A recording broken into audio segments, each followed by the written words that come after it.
Hi there, and welcome to part 2 of rebuilding the KIa Picanto.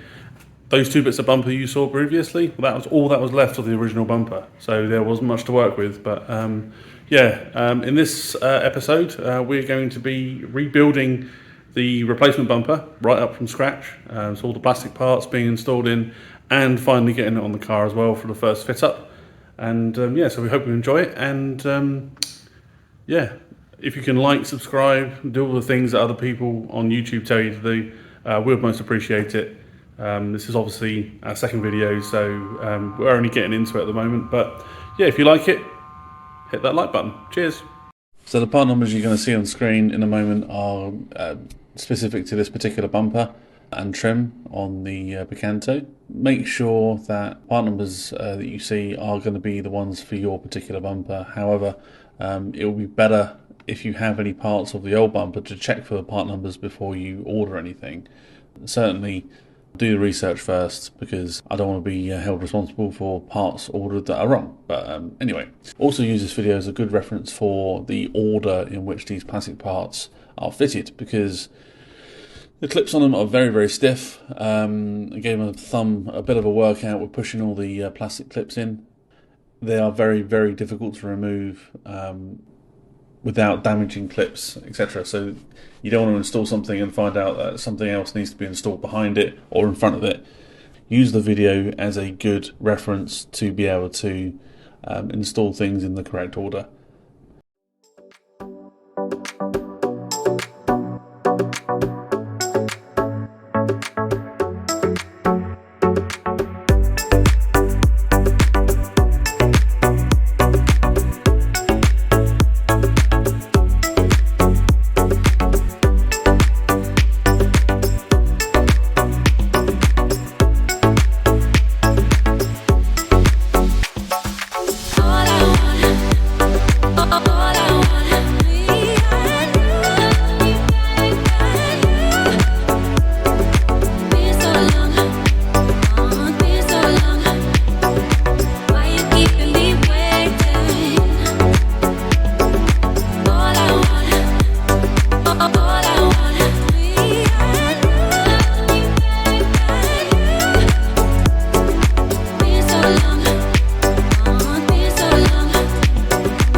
So just a quick update as to what's going on. Obviously this video was supposed to also show me offering up the bumper to the car. Now the bumper's been built, but I have come across a problem that I didn't notice when I first got the car. It looked like the headlight frame has actually got a slight bend to it. It's not really noticeable to the naked eye, but after measuring it, it looks like it's like half a centimetre out, and you can obviously tell with the position of the bumper when you offer it up. So I've ordered a new one. That won't be here till Monday. So we're going to have to end the video there. But if you can like and subscribe, press the bell notification, then we'll take you through the whole process of that. But yeah, a bit gutting, but these things happen. But yeah, I'll see you soon in the next one. Cheers.